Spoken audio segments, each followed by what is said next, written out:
Living with ankylosing spondylitis can be a daily challenge, but it's also an opportunity to redefine what strength means to me. Now, I have always disliked exercise, and don't even get me started about sport. So for the past year, I've decided to commit myself to getting stronger and fitter. It's not about wanting to do it, I have to do it. It's like having to take medication, whether it be for blood pressure or cholesterol. If I don't commit to pushing myself just that little bit harder consistently, then my body will deteriorate through non-use. The strength I've gained and the muscle I've made have made me feel the strongest really I've ever been, and friends have confirmed this, giving me a bit of a slight ego boost, I suppose, in confidence.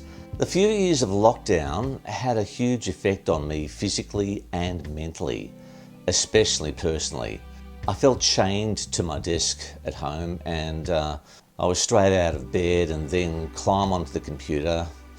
It was 3 years of this, not to mention 40 years in a damn office doing the same. Cardio has become like a lifeline. The assault bike is not for the faint of heart, literally. It's just a tool, but a brutal one. But there's still one battle I haven't conquered: losing that darn stomach weight. So I am very, very lucky to live right next door to an exercise therapy clinic. The owner and founder, Rob, talked about exercise as medicine. Well, Michael, I've got a allied health clinic where we have exercise physiologists working to help those with chronic conditions. And I've come from owning 10 fitness centres in the 90s and realised there's a gap between the fitness industry and the allied health industry. And exercise physiologists, as you might know, have done a master's, the same volume of learning as physiotherapists, but their entire 4 years of study in university is on the prescription and delivery of exercise for those with chronic conditions, and obviously they work with elite sports people as well. But our area of specialty is working with chronic conditions. So we've had you as a client now for 12 months. Exercise is medicine, and I've seen that work in practice. It is amazing. We've had people that start from a really low base with all sorts of chronic diseases, and with consistent exercise, they've managed to completely change their lives, and it is amazing.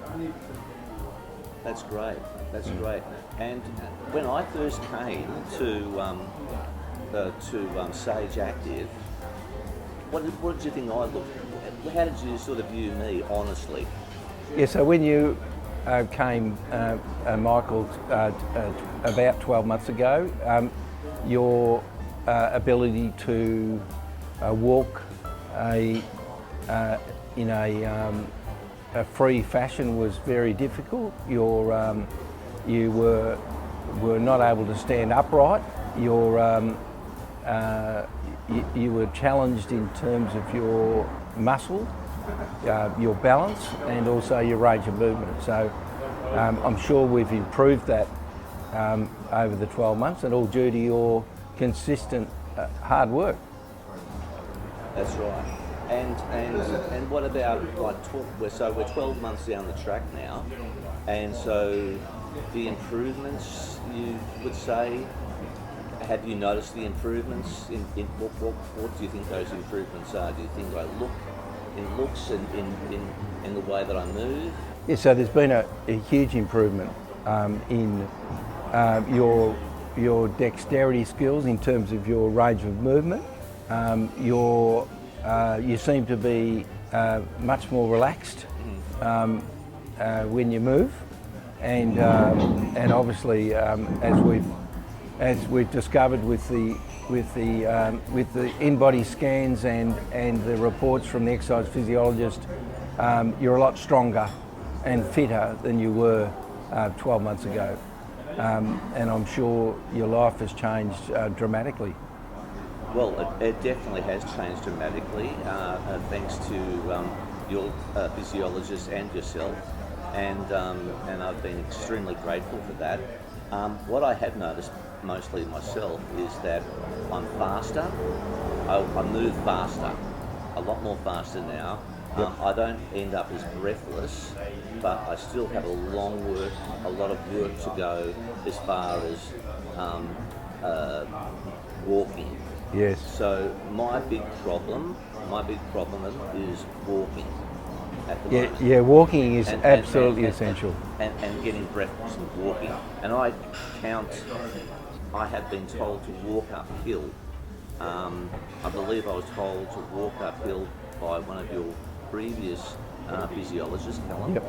And he said that I've got to find a hill and find it to walk uphill. So what do you think about walking? Walking is absolutely vital. If there's one exercise that you do, walking is it. And walking uphill is good. And there is a hill in Elstonwick that you can walk up as you walk along the beach. We're very blessed here in Brighton to be near the beach, and we're able to enjoy the walks, and they have a profound effect on your cardiovascular fitness, and that's something that we've seen some improvement in, and we'll see further improvement over time. But it's something that you need to get into the habit of doing for the rest of your life. If you do that, things will continue to improve, and maybe not at the same rate as it has in the first 12 months, because that's been very profound. But if we can keep you going in the right direction, the quality of your life will continue to improve. Is the act of walking on a walking machine different from walking normally on pavement or grass or whatever? Is it because that you've got a harder impact and so it is better for your bone density than a soft walking machine? Well, certainly impact does affect bone density, but so does weight training or resistance training. We've got our oldest client now is about to turn 97, and he's maintaining his muscle and bone density as a direct result of the resistance training that he's doing 2 or 3 times a week, and that's really important. The older we get, the more we have to focus on growing muscle. Sarcopenia starts at about age 30, and the muscle loss becomes exponential as we get older. Very important that when we get old, and for you, Michael, that'll be another 20 or 30 years time from now. Well, let's hope so. And that the quality of your life then will depend a lot on how you've managed to maintain your muscle. 25% of us leave the planet because we have a fall and the effect of that fall. And muscle helps to maintain balance, and obviously the training helps with dexterity and range of movement, which obviously is vital for normal quality of life. All right, well, thank you very much, Robert, for all of your information. I know that you have been incredible assistance to me, and you have made an astounding difference in my life, and I'm forever grateful to you. Well, thank you, Michael. We really, it's been a privilege having you, and we hope we can continue to help you improve, and it's been a great source of satisfaction for our exercise physiologists to see the distance you've come, and they're looking forward to seeing you continue that. Thank you very much, Rob. Now, walking is another struggle I have due to my posture and chest restrictions, and I can sometimes find myself quite breathless. I know it's a simple yet effective form of exercise, and I know that low impact walking and walking uphill now has to be part of my daily exercise regime if I'm to see any improvement in the midsection around the gut. I enjoy the fresh air, especially in cooler months, but summer in Melbourne can be pretty hot and sometimes reach 46 degrees Celsius. So I've decided to walk around twilight to what I have always referred to as the Wicker Man.